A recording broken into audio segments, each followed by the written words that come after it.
In a news broadcast at the end of its 10 a.m. show, the newsroom's director Pete Sayers handed entertainment reporter Sam Rubin a script announcing the departure of Lyneette Romero.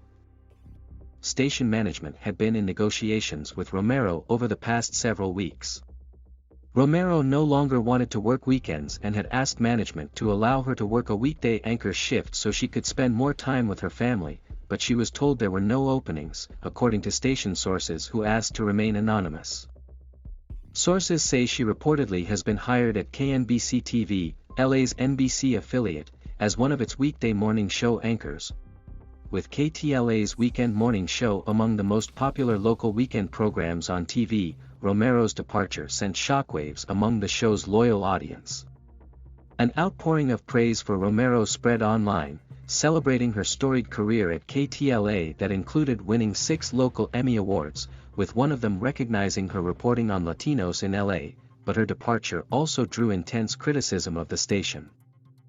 Many questioned the station's decision not to allow Romero to say her own goodbye on air.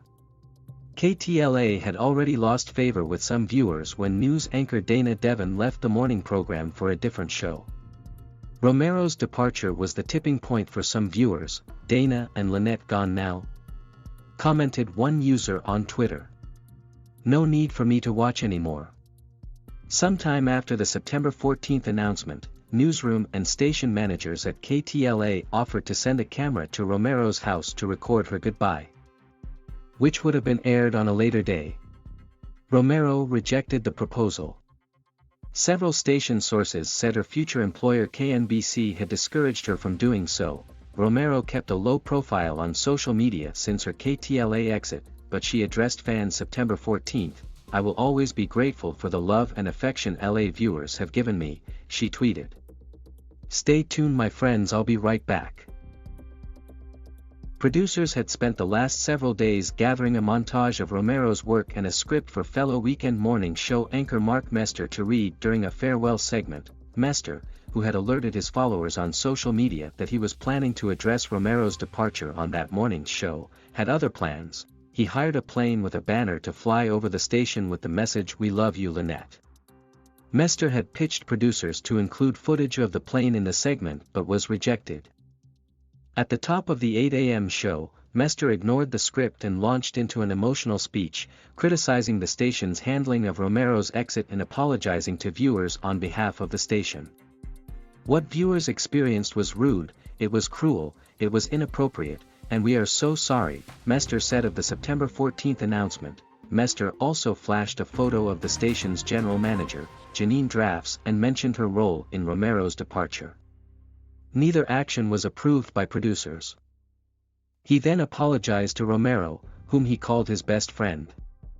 "You did not deserve this, we are sorry, it was a mistake, and we just hope you can find it in your heart to forgive us," Mester said, his voice cracking at times.